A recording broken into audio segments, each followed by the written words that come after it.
अस्सलाम वालेकुम friends, welcome to my YouTube channel. आज हम ग्रिड रेडिएटा और बायलेटरल को डिस्कस करने जा रहे हैं। बायलेटरल या बायलेटरल यहाँ से, ठीक है। तो इससे पहले जो फर्स्ट लेक्चर है वो जो ना हमारे यूट्यूब चैनल पे प्लेलिस्ट में MD-CAT के प्लेलिस्ट में अवेलेबल है, तो आप जाके विज़िट कर सकते हैं। और उससे पहले अगर आपको इन टॉपिक से रिलेटेड MCQs चाहिए या जो ये चैप्टर वाइज MCQs चाहिए PDF फॉर्म में या डॉक्स फॉर्म में, या आपको ऑनलाइन MCQs चाहिए, तो आप हमारे वेबसाइट ghazianzalojist.com उसको विज़िट कर सकते हैं, ओके। या फिर मैं डिस्क्रिप्शन में नीचे जो ना लिंक दे दूंगा, आप जाके विज़िट कर लेना। तो चलो इसको डिस्कस करते हैं। ग्रिड रेडिएटा, अब ग्रिड रेडिएटा में जितने भी ऑर्गेनिज्म होंगे, फर्स्ट ऑफ ऑल उनकी रेडियल सिमेट्री होगी।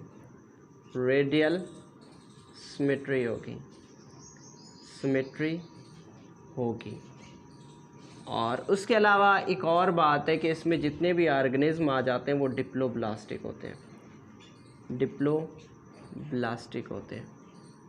और उनके अलावा जो है इनमें नो प्रॉपर ऑर्गन सिस्टम्स वो नो प्रॉपर सिस्टम पाया जाता है, ठीक है, नो प्रॉपर सिस्टम। अब इसका मतलब ये है कि इसमें जो ना ऑर्गन, ठीक है, रेस्पिरेटरी सिस्टम जो CNS समझ लें, ठीक है, इसी तरीके से जो ना आप रेस्पिरेटरी सिस्टम समझ लें, इसी तरीके से आप रिप्रोडक्टिव सिस्टम समझ लें।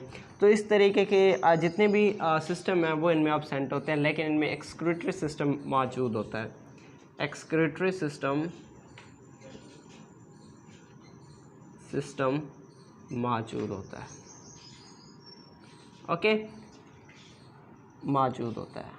अब रेडिएटा एक्चुअली हम इसे इस वजह से बोलते हैं क्योंकि इनमें रेडियल सिमेट्री होती है। अब रेडियल सिमेट्री का मतलब ये होता है कि एक ऑर्गेनिज्म है, ये देखें, इस ऑर्गेनिज्म को हम किसी भी एंगल से डिवाइड कर सकते हैं। इस एंगल से भी डिवाइड कर सकते हैं, इस एंगल से भी डिवाइड कर सकते हैं, और इस एंगल से भी डिवाइड कर सकते हैं, ठीक है। डिवाइड ऑर्गेनिज्म या फिर आप एनिमल की बात करो, animal from any axis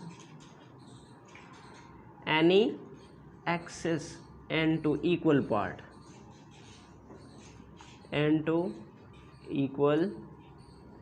parts। तो ये है हमारा मतलब रेडियल सिमेट्री। इसको हम बोलते हैं रेडियल सिमेट्री जब एक ऑर्गेनिज्म को किसी भी एंगल से आप इक्वल पार्ट्स में, इक्वल हाफ्स में डिवाइड कर सकते हैं, ठीक है, तब हम इसको बोलते हैं रेडियल सिमेट्री। और इसमें जो ऑर्गेनिज्म बिलोंग करते हैं, ठीक है, वो डिप्लोप्लास्टिक होती हैं, और उनको हम किस डिवीजन में रखते हैं? ग्रिड रेडिएटा में रखते हैं। सो अब नेक्स्ट है हमारा बायलेट्रिया, ओके। अब डिप्लोब्लास्टिक का मतलब ये होता है, उससे इस चीज़ को भी मैं डिस्कस कर लेता हूँ कि अब डिप्लोब्लास्टिक इनमें उसका मतलब ये होता है डिप्लोब्लास्टिक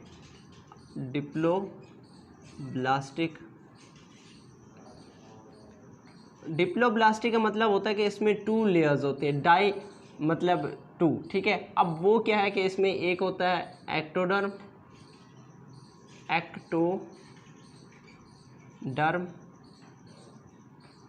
और जो सेकंड होता है वो है एंडोडर्म, ठीक है, या उसे हम गैस्ट्रोडर्म भी बोलते हैं, ठीक है, और क्योंकि उसमें गैस्ट्रिक या गट मौजूद होता है। अब जो थर्ड पार्ट होता है इनका वो है मेसोग्लिया, ओके। थर्ड पार्ट क्या है इनका? मेसोग्लिया, जेलेटिनियस स्ट्रक्चर मौजूद होता है इनमें। जो मेसोडर्म वो अब्सेंट होता है, mesoderm absent. Is it clear? अब जो नेक्स्ट हमारा पार्ट है वो है बायलेट्रिया, ओके। अब बायलेट्रिया को हम किस तरीके से, मतलब हम इसको क्यों बोलते हैं बायलेट्रिया मतलब 2, ठीक है। अब इसको आप किसी एक एंगल से 2 पार्ट्स में डिवाइड कर सकते हैं, किसी भी एंगल से 2 पार्ट्स में, ठीक है, सॉरी एक ही एंगल से, ठीक है, एक ही एंगल से उसे आप 2 हिस्सों में पार्ट डिवाइड कर सकते हैं, मिसाल के तौर पर, ठीक है। तो इसमें देख लें कि ये एक ऑर्गेनिज्म है, ठीक है, एक ऑर्गेनिज्म है, आप इसे किसी भी 2 इक्वल हाफ पार्ट्स में डिवाइड कर सकते हो। ठीक है, 2 इक्वल हाफ पार्ट्स में इसे क्या कर सकते हो, डिवाइड कर सकते हो, सिर्फ 2 हाफ्स में। 2 हाफ्स होंगे और वो क्या होंगे, इक्वल होंगे। ठीक है,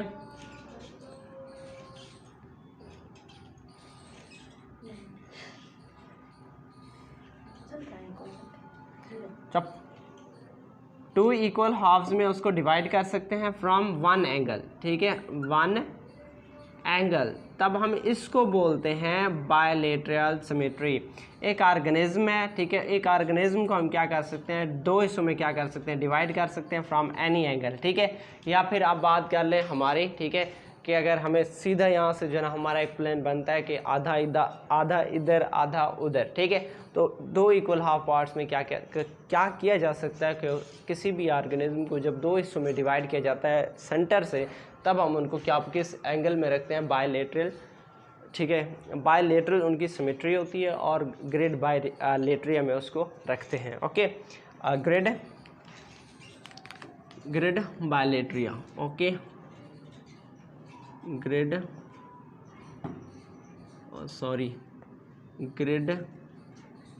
बायलेटरिया।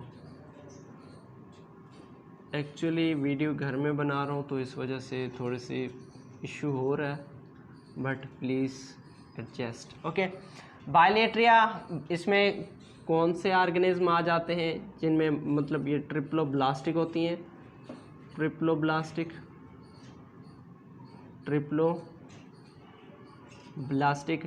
और इसमें प्लेटीहेलिमेंथिस से लेकर प्लेटीहेलिमेंथिस से लेकर आप कॉर्डेट्स तक चले जाएं, एक्सेप्ट किसकी बात कर रहे हैं यहाँ। ठीक है, एक्सेप्ट आप बात करो एकेनोडर्म की, एकेनोडर्म। अब उसके पीछे वजह ये है कि जो एकेनोडर्म है, इनके जो लार्वा वो क्या है, मतलब वो तो बायलेटरल सिमेट्री शो करता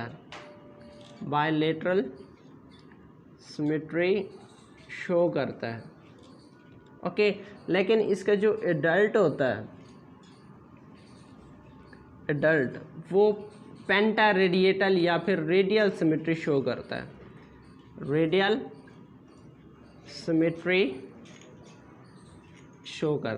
अब मिसाल के तौर पर आप सी अर्चिन की बात कर लो, मुझे डायग्राम बनाने नहीं आते, ठीक है, बट मैं ट्राई कर रहा हूँ।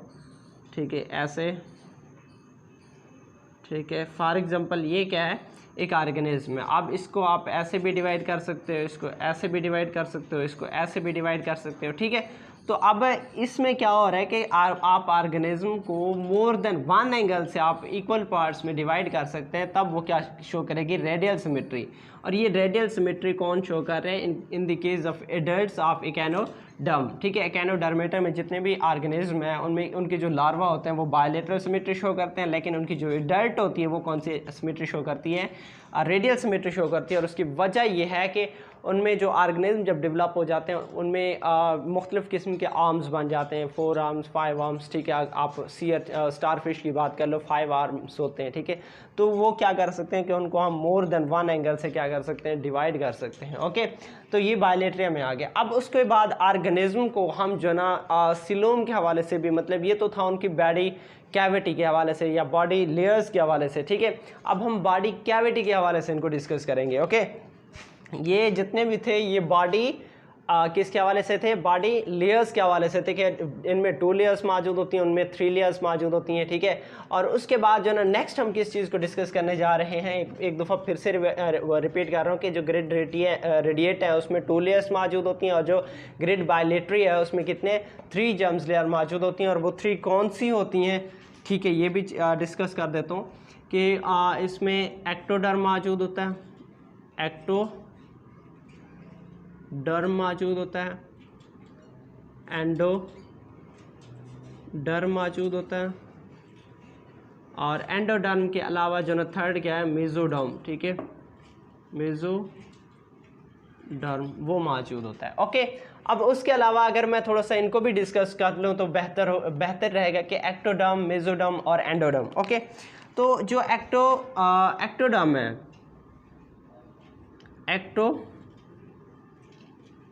एक्टोडर्म, देखो एक्टोडर्म ये जो ना आपके जो सेंसरी सिस्टम है या आपका जो नर्वस सिस्टम है वो उसको बनाता है।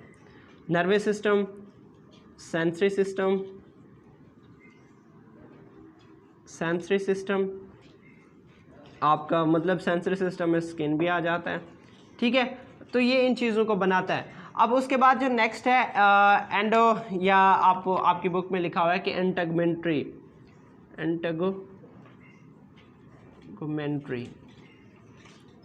लेयर्स। अब ये आपके मतलब जो क्यूटिकल्स वगैरह हो गए एटसेट्रा। ओके, अब उसके बाद नेक्स्ट क्या है, एंडोडर्म,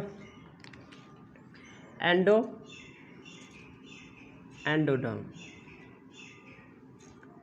अब एंडोडर्म आपकी बॉडी का अंदर वाला पार्ट है, तो अंदर वाला है तो ये आपका जो गैस्ट्रोइंटेस्टिनल ट्रैक है उसको बनाएगा। और इसी तरीके से जो ना ब्लेडर हो गई, ब्लेडर, इसी तरीके से जो ना आपके मोस्टली ग्लैंड्स की बात कर लो आप, ठीक है। और उसके अलावा जो ना आप यूरेथ्रा की बात कर लो, तो ये कौन बनाता है, ये आपका एंडोडर्म बनाता है। अब उसके बाद जो नेक्स्ट है वो है मेसोडर्म।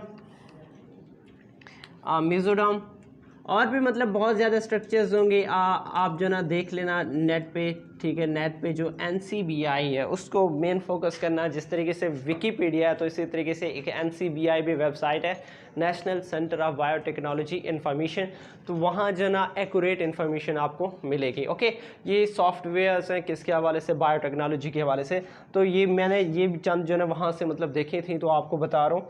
अब उसके बाद जो मेसोडर्म है, मेसोडर्म किसको बनाता है कि ये जो आपकी वेसिरल पार्ट्स हो गया, जैसे कि किडनी, स्प्लीन, और एक और बात है कि ये जो आपके बोन्स वगैरह हैं, ठीक है, बोन्स या कार्टिलेज, तो वो भी मतलब इसी एंडोडर्म से बनते हैं। मैं यहाँ लिख रहा हूँ कि बोन्स, कार्टिलेज, तो उनको कौन बनाता है, ये एंडोडर्म बनाता है। अब उसके बाद किडनी, सेप्लिन, ठीक है, यूरेटर, मतलब जो भी आपके बॉडी के वेसिरल पार्ट्स हैं उनको कौन बनाता है, ये मेसोडर्म बनाता है। ओके, सो अब ये तो था उसके लेयर की बेस पे। अब नेक्स्ट हम किसको डिस्कस कर रहे हैं, on the basis of cavity. Cavity, चंद ऐसे हैं जिनमें कैविटी मौजूद होता है, चंद ऐसे होते हैं जिनमें कैविटी मौजूद नहीं होता। ओके, सो इसको डिस्कस करने चलते हैं। इसकी स्क्रीनशॉट बनानी है तो स्क्रीनशॉट बना लें और उसके बाद हम इसको रेज करते हैं। सो इसकी स्क्रीनशॉट बना लें, 1 2 3। सो अब हम ऑर्गेनिज्म को उनके बॉडी कैविटी के हवाले से डिस्कस करने जा रहे हैं। बॉडी कैविटी, अब बॉडी कैविटी में हम मोस्टली जो ना ऑर्गेनिज्म जितने भी होते हैं वो ग्रिड बायलेट्रिया से उनको डिस्कस करते हैं। बायलेट्रिया क्योंकि उनमें एक कैविटी मौजूद होती है, ठीक है, या उनमें जो ऑर्गेनिज्म है उसमें कैविटी के हवाले से उनको 3 हिस्सों में डिवाइड किया जाता है, ठीक है, बायलेट्रिया। ओके, और इसका मतलब ये है कि उनमें जो ना बायलेटरल सिमेट्री पाई जाती होगी, बायलेटरल सिमेट्री पाई जाती होगी। ओके, अब उसके अलावा वो 3 कैविटी कौन सी हैं, 3 कैविटी कौन सी हैं, फर्स्ट जो कैविटी है वो 3 कैविटी कौन सी हैं। फर्स्ट कैविटी है कि एसिलोमेट, मतलब उनमें कोई कैविटी नहीं पाई जाती, एसिलोमेट या एसिलोमेटा। और सेकंड क्या है, सूडोसिलोमेटा, सूडोसिलोमेटा। ओके, और थर्ड जो है ना वो क्या है, सिलोमेटा। सिलोमेटा या सिलोमेट्स की आप बात कर लें, सिलोमेटा का मतलब होता है जिसमें जो ना वही ऑर्गेनिज्म मौजूद होंगे, ऑर्गेनिज्म को डिस्कस कर रहे हैं। अब उसके बाद है सिलोमेट या सिलोमेटा। अब जो एसिलोमेट है उसका मतलब ये होता है कि उसमें कोई सिलोम मौजूद ही नहीं होता भाई। और सूडोसिलोमेट का मौजूद होता है सिलोम कैविटी मौजूद है लेकिन वो फॉल्स है, सही नहीं है, नॉन फंक्शनल की बात कर लें। और उसके बाद जो थर्ड है वो क्या है कि सिलोमेट है जिसमें एक एक्यूरेट बॉडी कैविटी मौजूद होती है। सो हमारा जो फर्स्ट है वो है एसिलोमेटा या एसिलोमेट। तो इस हवाले से हम डिस्कस करते हैं इसको कि ये इसमें कोई कैविटी मौजूद नहीं होती, सिलोमेटा। अब ये फॉर एग्जांपल ये देखें, ये एक कैविटी है, आई होप आप लोगों को अच्छे तरीके से नज़र आ रहा होगा। ये सॉरी ये एक मतलब उसकी वाल है, ठीक है। अब उसमें ये देखें कि इसमें ये कैविटी मौजूद है लेकिन ये सारा सॉरी ये इसका गैस्ट्रोडर्मिस है। गैस्ट्रोडर्मिस के अलावा ये सारा क्या है कि वो जो कैविटी है वो फील्ड होता है। अब वो फील्ड किसकी मदद से होता है, जेलेटिनियस मटेरियल की मदद से वो फील्ड होता है। ओके, ये उसका बॉडी कैविटी है, मतलब वो फील्ड है, ठीक है। अब इतना ज़्यादा एक एक करके बनाना बहुत मुश्किल हो रहा है तो मैं बस ऐसे करता हूँ। तो ये देखें, ये इसका क्या हुआ, गैस्ट्रोडर्मिस हुआ। गैस्ट्रोडर्मिस या गट की बात कर लें डायरेक्ट, गट मौजूद है और ये इसमें वो जेलेटिनियस स्ट्रक्चर मौजूद है जिसे हमने किसका नाम दिया था, मेसोग्लिया का नाम दिया था। ओके, सो ये इसका क्या हुआ, एक्टोडर्मिस, एक्टोडर्मिस। और ये क्या है, इसका गट वाला जो रीजन है वो क्या है, एंडोडर्मिस। आई होप यहाँ से आप लोगों को नज़र आ रहा होगा। तो अब इसमें जितने भी जो सिलोमेट्स होती हैं, ए सिलोमेट्स की बात कर रहा हूँ, इनमें कोई एक्यूरेट सही से, ठीक है, उनमें जो नर्वस सिस्टम है या फिर जो रिस्पिरेटरी सिस्टम है, ठीक है, या फिर इनमें जो रिप्रोडक्टिव सिस्टम है वो क्लियरली एब्सेंट, मतलब एब्सेंट होते हैं। कोई वाज़े इनमें कोई system, no distinct nervous system, no distinct respiratory system, no distinct इनमें रिप्रोडक्टिव सिस्टम पाया जाता है, नो इनमें सर्कुलेटरी सिस्टम, मतलब कोई क्लियरली कुछ नहीं पाया जाता। अब उसके बाद इसमें जो ना एक्सक्रीटरी सिस्टम मौजूद होता है, एक्सक्रीटरी सिस्टम प्रेजेंट होता है, एक्सक्रीटरी सिस्टम इनमें प्रेजेंट होता है। सो अब उसके बाद नेक्स्ट जो है ना, अगर हम बात करें इसमें जो मेसोग्लिया था, मेसोग्लिया, उस मेसोग्लिया का एक फंक्शन था कि ये जो ना जितने भी वेसरल पार्ट्स होती हैं, इंटरनल ऑर्गन्स, उनको क्या करती है, पैक्ड करके रखती है। इंटरनल, ठीक है, इंटरनल ऑर्गन्स, ऑर्गन्स उनको क्या करती है, ये पैक करके रखती है। किसका काम है, मेसोग्लिया का। और इसके एग्जांपल्स की बात करें हम, ठीक है, कि इसमें कौन कौन से एग्जांपल, कौन कौन से ऑर्गन आ जाते हैं। तो इसमें पहली बात तो प्लेटीहेलमिन्थेसिस, ठीक है, कौन से, प्लेटीहेलमिन्थेसिस, प्लेटीहेलमिन्थेसिस और साथ में नेडेरिया हेलिमेंथिसिस, ठीक है। अब प्लेटीहेलमिन्थेसिस और मैंने नेडेरिया की बात की, नेडेरिया क्या होते हैं, ग्रेड रेडिएटा से बिलोंग करते हैं। अब नेक्स्ट जो हमारा है वो कौन सा है कि सूडोसिलोमेट, सूडोसिलोमेट। अब इसमें बॉडी कैविटी मौजूद होती है, ठीक है, मैं यहाँ बना लेता हूँ, ये बॉडी कैविटी मौजूद है, ये इसका हुआ गट है और ये सारा इसका क्या है, बॉडी कैविटी, लेकिन उसके साथ साथ कुछ और भी स्ट्रक्चर्स जैसे मौजूद होते हैं, ठीक है। अब ये उसके मतलब फॉर एग्जांपल ऑर्गन्स मौजूद हैं, कुछ मतलब मसल्स के लिए, कुछ किसके लिए, उसके इंटरनल ऑर्गन्स के लिए। तो इसमें जो ये बॉडी कैविटी है, ये वाली, इसको हम बोलते हैं कैविटी, कैविटी। और ये इसका एंडोडर्म, एक्टोडर्म हुआ, एक्टोडर्म। और उसके अलावा ये गट वाला जो रीजन होता है वो एंडोडर्म में आता है। और ये जो ये वाला रीजन है ये क्या है, इसका कैविटी है जिसको हम मेसोडर्म, ठीक है, मेसोडर्म का नाम देते हैं। सॉरी, मेसोडर्म जो ना इसका इनर ये वाला हिस्सा है, जो ये वाली मेम्ब्रेन आपको नज़र आ रही है वो क्या हुआ, इसका मेसोडर्म हुआ, मेसोडर्म, क्योंकि इसके गट का इसके मेसोडर्म से कोई ताल्लुक़ नहीं है, इस वजह से हम इसको क्या नाम देते हैं, सूडोसिलोमेट। सूडोसिलोमेट हमने इसको क्यों नाम दिया, उसकी वजह ये है कि इसमें जो इसका जो सिलोम है, ये सॉरी जो इसका गट है, उस गट का उसके जो एक्टोडर्म या बाहर वाला जो रीजन है मेसोडर्म के साथ उसका कोई लिंक नहीं है, ठीक है, कैविटी मौजूद है, तो इस केस में हम उसको क्या बोलते हैं कि ये क्या है, सूडोसिलोमेट है। और सूडोसिलोमेट में एस्केलीमेंथिसिस आ जाती हैं, एस्केलीमेंथिसिस आ जाती हैं, एस्केलीमेंथिसिस। सो अब ये एस्केलीमेंथिसिस कौन से होते हैं, राउंड वर्म्स होती हैं, राउंड वर्म्स होती हैं। सो अब उसके अलावा इसके जो थर्ड वो है वो क्या हुआ, सिलोमेट,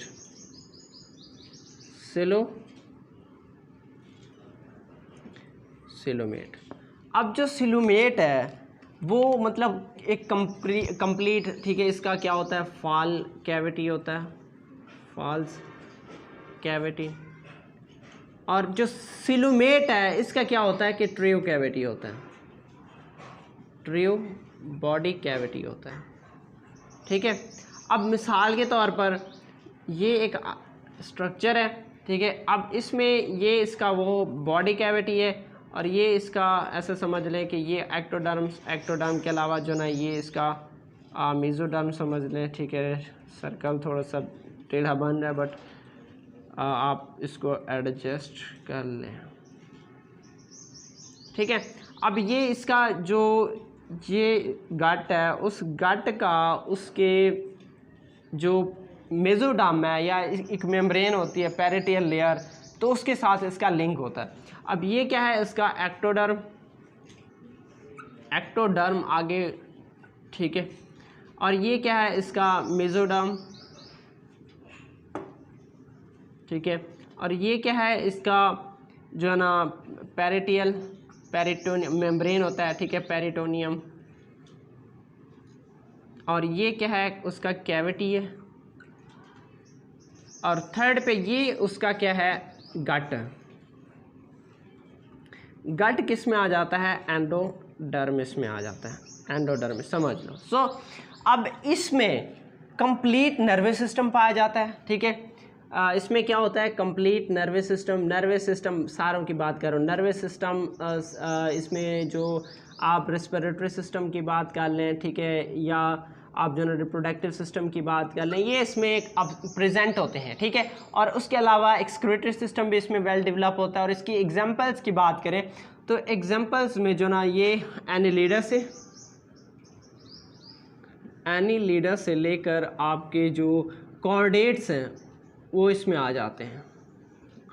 तो एनीलिडा के बाद जितने भी फैलम है, ठीक है, मोलस्का हो गया या फिर जो बाकी जितने भी हो गए, तो एकेनोडर्म्स के अलावा हेमिकार्डेटा, कॉर्डेटा तक जितने भी है सारे इसमें आ जाते हैं। सो ये था हमारा आज का लेक्चर। इंशाल्लाह मिलते हैं नेक्स्ट वीडियो में, तब तक इजाज़त चाहता हूँ। ओके, अल्लाह हाफिज़।